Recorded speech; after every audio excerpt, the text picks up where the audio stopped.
Olá, bem-vindos e bem-vindas à Cabeça da Vida, ou mais precisamente às turmas da Sulfúria, nos arredores da Cabeça da Vida. Hoje é o dia 21 do nosso caminho nascente. Hoje, durante toda a manhã, caminhamos sobre a autopista, do que já falei ontem, que está feita sobre a antiga via de ferrocarril.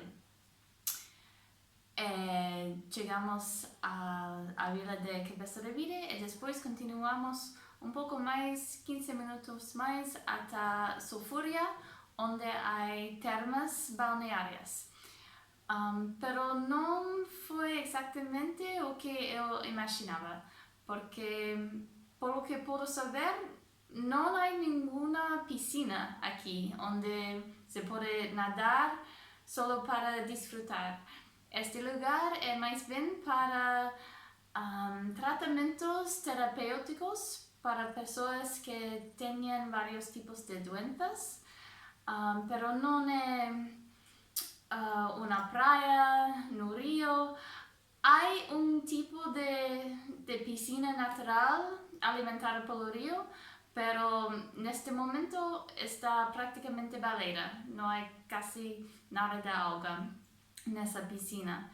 Então, não se pode nadar, pero em qualquer caso há hotel aqui onde os peregrinos podem dormir muito barato. Normalmente quarto doble custa 38 euros, pero como peregrinos pagamos só 10 euros.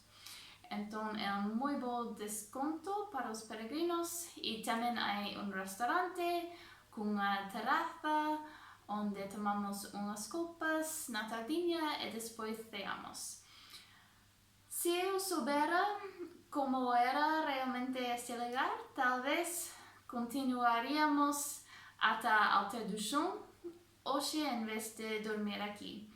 Pero não passa nada, eu também estou contente de estar aqui porque gusta-me caminhar a ritmo bastante lento e depois ter tempo na tarde para descansar.